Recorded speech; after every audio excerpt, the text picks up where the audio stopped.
A pleasant day may be said EN to one. So before we start, Rona, can you please read the prayer?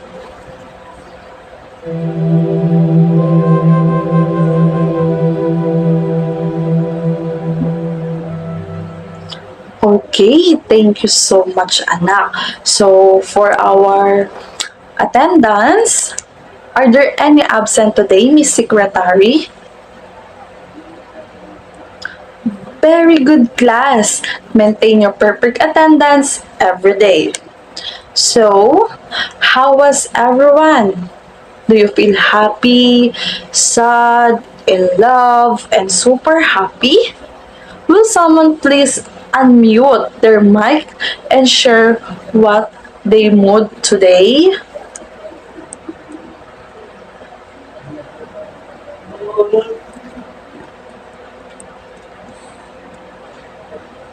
Thank you so much, my dear.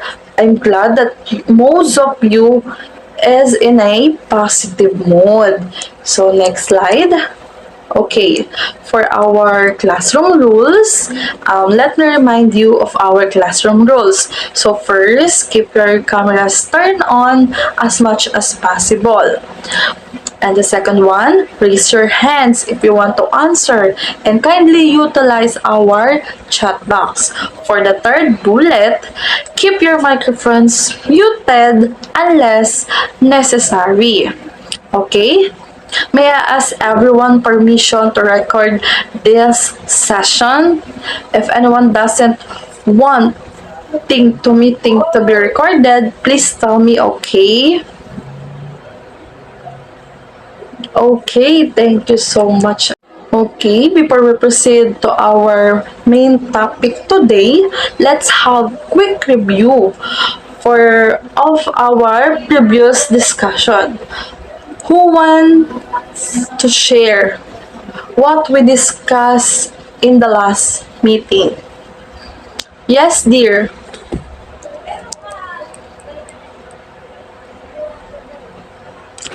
Good job. Well done, my dear. That's correct. The lesson of the story is that trust is very important in any relationship. That's right.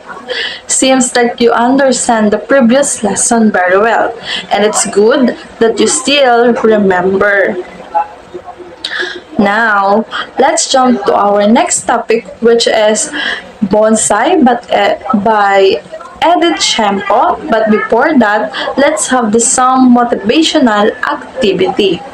Okay, are you ready, class? Okay, so class, I will show a picture. Can anyone tell me what is the symbolism of this? And right after, what is the definition of it? Okay.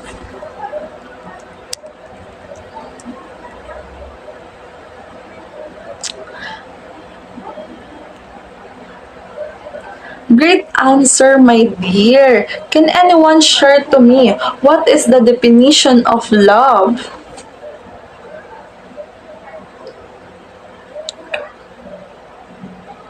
Okay, nice definition, my dear. And yes, love is an intense, deep affection for the another person. Okay, Jersey, my dear, you want to add something?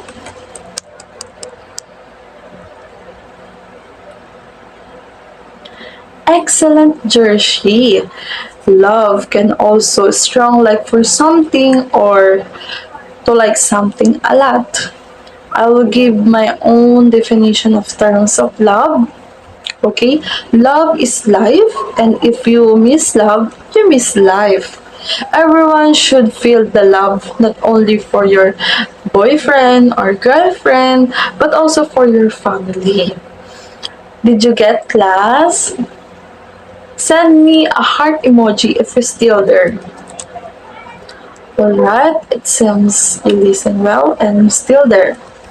Okay, class, today we will learn a new definition of love. Okay, the reason why I let you define the picture because it is related to our main topic.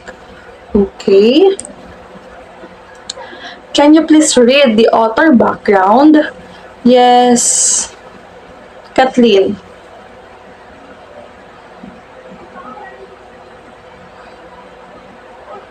Okay, thank you, my dear. Edith L. Tiempo was a poet, fictionist, teacher, and she, as a literary critic, was one of the finest Filipino writers in English. For the second bullet, who wants to read? Yes, Nina. All right. She was born on April 22, 1919 in Bayongbong, Nueva Vizcaya. Okay, for the third bullet, who wants to read? Yes, Kyla.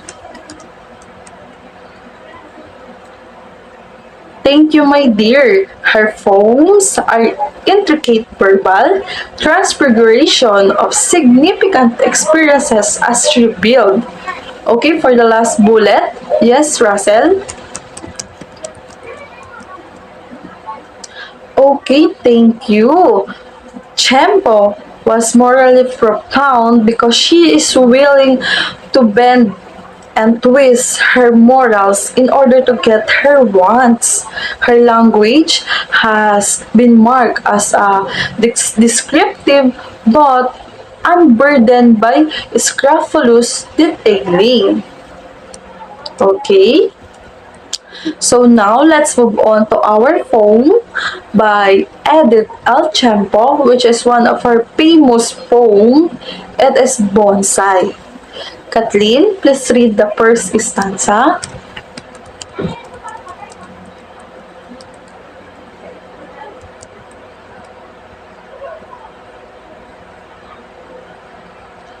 Okay, thank you, my dear. In the first stanza, the speaker was about keeping things came from her loved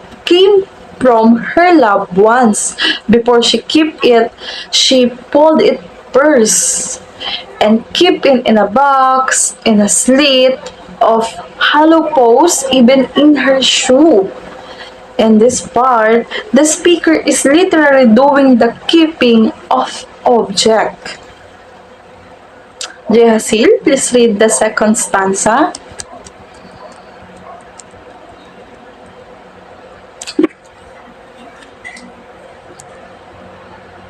Alright, this time the speaker revealed what she kept from her son, which is note, and from her dad, which is Goditay.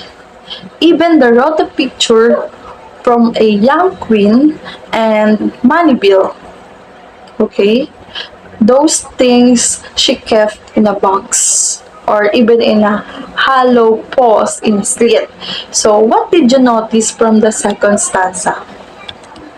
Can anyone?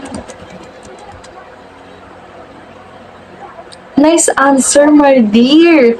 Yes, based on the second stanza, she is appreciative, even the small things from us. But for her, it has value. Okay, did you get it?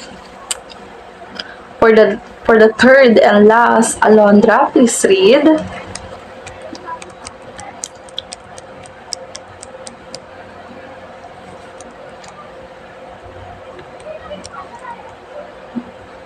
Okay, thank you so much, my dear. Another literary image that was shown here in her poem was to a cup hand size. To a cup hand size. This part of the poem is telling readers that love is something that could be given and received. This shows how the author thinks that love is something that we ask for and also what we give way. Okay, this being said, this stanza also shows that love can also reduce into something small, or in the other words, a cup hand size that could be handed over to everyone. Like how the speaker pulled it first, the objects, before keeping it. In the last stanza, the speaker stressed that practice of collecting memories and keepsakes will be the humankind and until the end of time. Okay, we are all clear, class? Excellent! Now, why the poem title Bonsai? I will share to you. The poem was entitled Bonsai because one loved just as something that could be kept much like a bonsai. Do you know bonsai? Bonsai tree is just like a miniature tree. This miniature tree is placed on a pot and you can displace it anywhere. This poem, Bonsai, is about how love is simplified and reduced so that one can give it to others. Since this love is now compacted or reduced down to something small that can be given, it is much like a bonsai, which is simplified version of a huge and numerous tree that could be given away and handed over to others because it's just like a miniature, like what I said earlier. Just it is just like a miniature tree placed at the pot. So for example, collecting and keeping the art of love, which is the letter from his son she kept in the box, is a miniature version of the love and memories she and her son has for each other. We are all clear, class? There's anyone has question regarding to our discussion? With that, mom has question for you. Are you ready? Who wants to answer? What's the moral lesson in the poem? Yes, dear.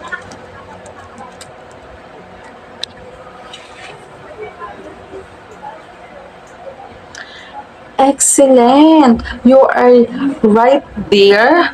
The poem has no moral story, but the poem wants us to remind that keeping or valuing something from our loved ones will help us to keep in mind the fresh memories and how it was given to us, the ability to gather of memories and keep them fresh in mind, just like that.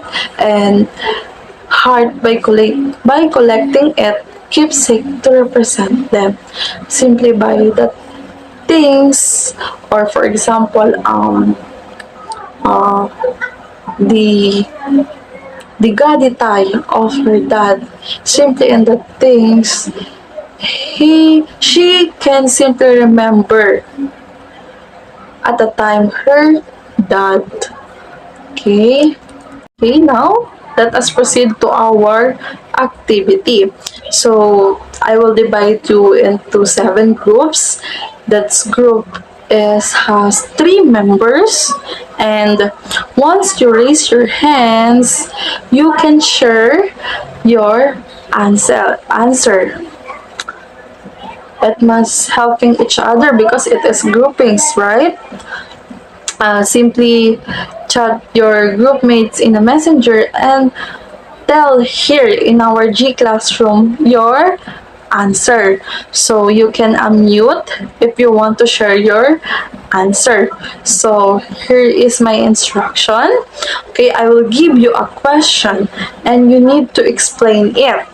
The group explained well their answer, they will earn the points. Okay, are you ready, guys? Kindly send heart emoji if you are ready.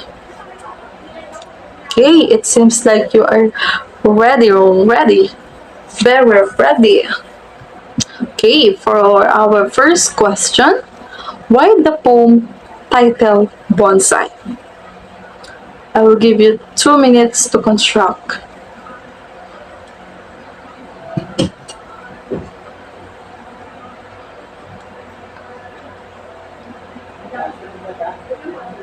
Okay, time is up. Yes, group 3. Okay. The poem is entitled Bonsai because one loves just something that could be kept, much like a bonsai. Okay. For the group 7, yes.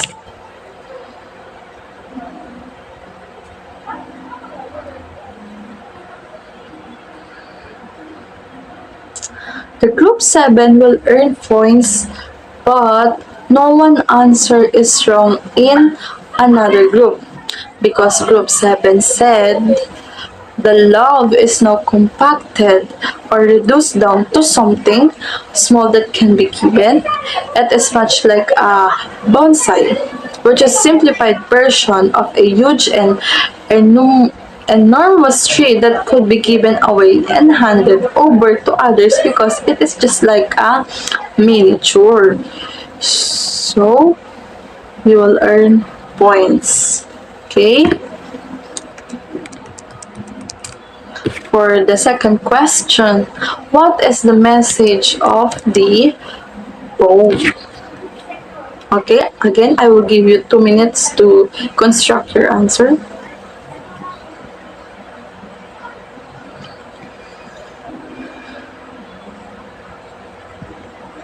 Okay, time's up. Okay, group 5. By keeping objects, valuing objects from our loved ones, it can be ability to gather memories and give the fresh in mind and heart by collecting keepsake to represent them. Okay, nice answer. This time, group 1 will earn the points because they said the poem want us to remind that keeping or valuing something from our loved ones will help us to keep in mind the fresh memory of how it was given to us. Okay, good job, group 1. No one answer is wrong, okay?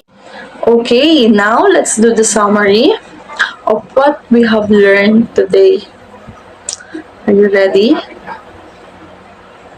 Okay, can someone tell me where the speaker kept all those objects or memories from her loved ones?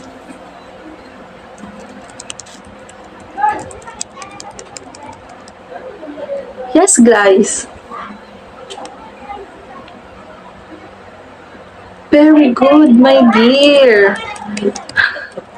The speaker pulled it first and keep it in a box and in hollow of foes, even in her shoe. Okay. What those things kept by the speaker? Who wants to answer? It is easy. Okay, dear. Excellent answer, dear.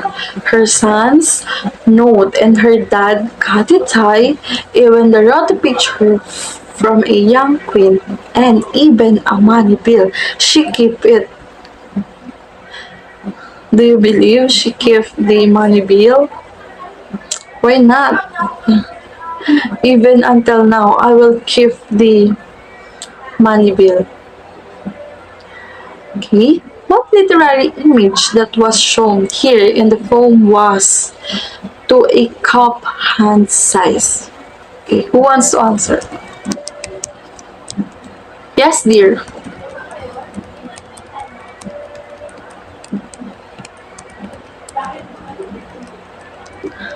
Great answer there. This poem is telling its reader that love is something that could be given and received. This shows how the author thinks that love is something that we ask for and also what we give away. In easy word, it is Just like that, a kind of size that can easily give to others, to our loved ones. Okay, are we clear? Okay, thank you so much. So now let us proceed to our um, assignment. So for our assignment, I will give you the direction. Make an essay about how you express your love to your loved one. 4 to 500 words. That is the 500 words is the maximum. Are we clear, class? Yes, okay. Thank you so much. So I hope um, you learned today, and I hope you enjoy our discussion. Again, thank you so much. May BSNEN 21.